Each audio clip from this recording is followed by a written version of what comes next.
Comment la défense du PSG s'est fragilisée? Ouais, c'est la réflexion que je me suis faite, qu'on s'est sûrement faite ces dernières semaines, ces derniers mois. Car factuellement, tout simplement, le Paris Saint-Germain encaisse plus de buts que la saison passée à date, au mois de février. On arrive quasiment au mois de mars. Regardez à date, eh bien, le Paris Saint-Germain encaissait déjà, avait encaissé la saison dernière 31 buts à date. Ils en ont encaissé aujourd'hui 38. 9 encaissés en Ligue des Champions la saison passée à date. Déjà 13 cette saison, c'est factuel. Mais ce qui est le plus frappant sur cette fragilité défensive du PSG, c'est le manque de lucidité et de concentration. Regardez, le PSG a concédé 8 pénaltys cette saison contre seulement 3 la saison passée, sur l'ensemble de la saison passée. Et le Paris Saint-Germain a subi 10 fois l'ouverture du score cette saison, soit lors de 27% de ses matchs. Alors, comment le Paris Saint-Germain s'est fragilisé sur le plan défensif déjà? Parce que Gianluigi Donnarumma n'a pas été remplacé. Ni Lucas Chevalier, ni Matvei Safonov n'ont fait oublier le gardien italien. On a pris les statistiques de Donnarumma entre février et juillet 2025, là où il était à son prime. Eh bien, il y a plus d'arrêts effectués, en tout cas le ratio de pourcentage d'arrêt est meilleur. Sur les buts évités, le gardien italien était positif, là où aujourd'hui Chevalier et Safonov sont sur des notes, en tout cas des buts évités négatifs. Et sur le pourcentage de clean sheet, c'est pareil, Donnarumma est supérieur. Autre argument, peut-être le plus important pour expliquer les fragilités de la défense du Paris Saint-Germain, l'absence de Fabian Ruiz au milieu de terrain. Le milieu espagnol est le garant de l'équilibre de l'équipe, le joueur le plus précieux pour compenser et défensivement notamment, comme nous l'a expliqué pas plus tard qu'hier sur ce plateau, l'excellent Benoît Trémoulinas. Compense, par moments se projette moins qu'un Warren. Il est aussi physiquement peut-être un petit peu plus dur par moment. Impression qu'il voilà, il compense un petit peu les Vitinha et Neves qui, eux, vont se projeter beaucoup plus dans ce milieu de terrain. Donc l'absence en tout cas une défense fragilisée par l'absence d'individualité. Ajoutez à cela que le PSG n'a toujours pas progressé sur coup de pied arrêté défensif. Regardez la statistique, eh bien le Paris Saint-Germain encaisse quasiment un tiers de ses buts sur des coups de pied arrêtés cette saison. L'année dernière, c'était pareil, 34%. Donc c'est une fragilité supplémentaire, mais pas forcément une fatalité. Si le PSG compense, comme il sait bien le faire, sur le plan offensif, alors on aura oublié ce qu'on vient de dire là, les soucis défensifs du champion d'Europe en titre. Merci Raphaël, vous avez dressé un tableau très sombre, Raphaël, de cette défense-là. Et j'ai ouvert positivement. Quand même. Bien sûr, non mais je vais juste, moi, nuancer et lancer là-dessus, parce que Raymond parlait des gardiens. Alors on va commencer par les gardiens, justement. Moi je veux bien, vos stats, elles sont vraies, mais n'oubliez pas quand même, sur ce même plateau, à la fin du match aller des huitièmes de finale, quand il ne fait pas l'arrêt de Donnarumma contre Liverpool, alors que le PSG a dominé et tout ce qui s'est passé les mois d'avant, personne ne me dit que Donnarumma, il a ces stats-là, il les fait sur les 4 derniers mois. Donc là, si on compare aussi à la période décisive, donc est-ce que pour vous, Raymond, après ce qu'a dit Raphaël, et j'essaye de remettre un petit bout de débat, ce PSG-là est moins bon défensivement que l'an dernier? Moi, je suis d'accord sur l'ensemble. Sur Donnarumma, complètement. Oui, mais pas jusqu'en février. Non, jusqu'en février. Mais la saison du PSG commence janvier-février. Alors, oui, mais la saison du PSG, on analyse le PSG jusqu'à février pour l'instant. Jusqu'à février. Donc ça marche pas. C'est contre Chelsea et le Barça à ce moment-là qu'on comparera. Ton analyse sur Donnarumma. Attention, vous voulez parler de Brest, mais bon. Quand on régresse, c'est parce qu'à un moment donné, on a été là. Donc Donnarumma, il était là au mois de juillet. Vous êtes hors cadre. Pardon. Donnarumma, il était là au mois de juillet. Il est parti. Les deux gardiens du PSG Vous êtes trop grand. ont fait régresser la Si tu chose. compares la même période, Donnarumma, il était dans une période qui n'est pas bonne. Enfin, il prend toujours de la Si on hauteur. compare, oui, Donnarumma de janvier, Non, mais juillet. parce qu'il donne des stats globales de fin de saison. Il y avait un gardien qui avait progressé et les deux gardiens qui ont pris la suite ont fait régresser le PSG. Non, mais Raymond n'est pas persuadé que... Non, mais une fois qu'on a fait cette nuance, et vous avez raison, moi je trouve que c'était bien de le faire aussi, et puis de s'en amuser un peu, vous avez un doute sur Safonov aujourd'hui? Ah, moi j'ai un doute, oui, complètement. Il ne remplace pas Donnarumma. Sur les qualités de Donnarumma, les stats sont quand même claires, même si ce n'est pas la même période. Ah oui, mais ça change tout quand même. Mais Ça change tout.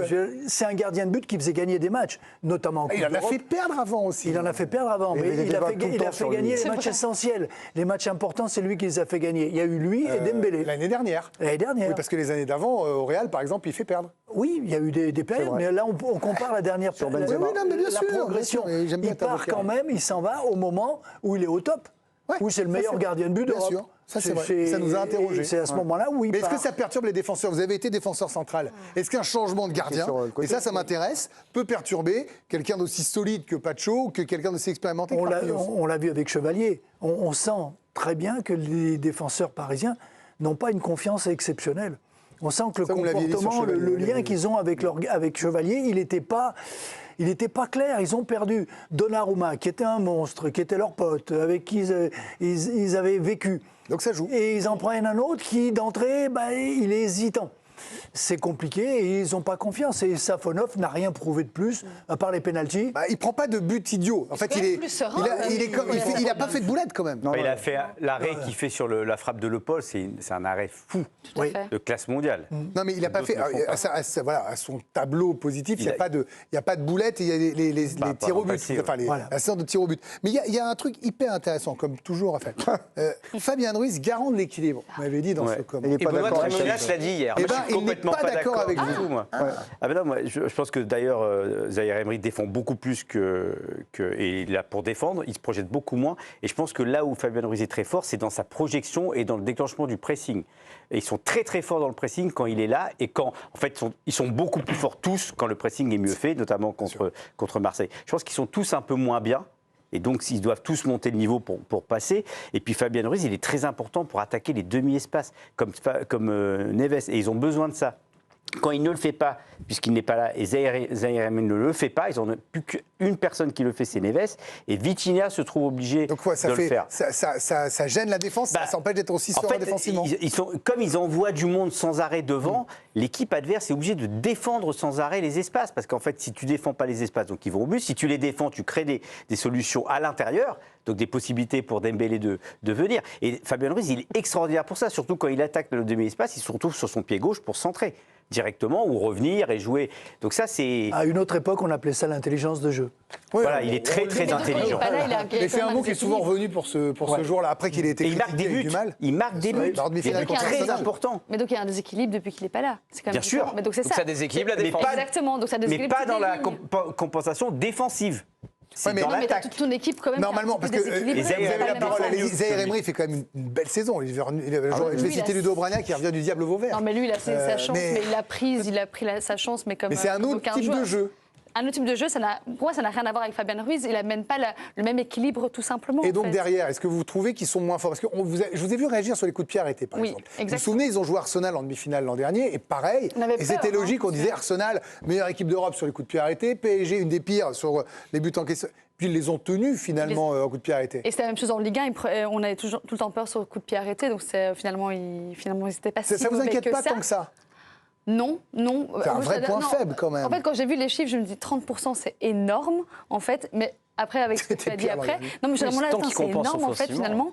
Mais finalement, pas tant que ça quand on voit qu'ils ont effectivement joué face à Arsenal. Vous n'avez pas peur? Vous, la défense ne vous inquiète pas plus que ça? Non, pas plus que ça. Non, honnêtement, non. Désolé, Greg. Alors moi, vous savez, c'est Raphaël qui gère tout ça. Après, moi, le chiffre, mais ce qu'il faut souligner, c'est un véritable déséquilibre. Non, moi, le chiffre. Sans Fabien Ruiz. Le chiffre, moi, qui m'a le plus perturbé, c'est l'un des premiers que je vous ai donné, c'est les 8 pénaltys concédés déjà cette saison, alors qu'ils en avaient concédé que 3 la saison dernière. Là, c'est peut-être plus embêtant. Il y a plus de fautes des défenseurs parisiens à la surface de réparation. Après, il y a Zabarni qui est arrivé en même temps. Oui, mais c'est inquiétant. Il concède plus de situations. Mais Vikash l'a souligné tout à l'heure, Pacho est un peu moins bien. Ouais, fait des c'est-à-dire qu'il avait fait une saison tellement en vacances. Mais surtout Hakimi n'est toujours pas bien sûr. à son niveau. Nuno Mendes, on ne peut pas lui reprocher grand-chose. Non.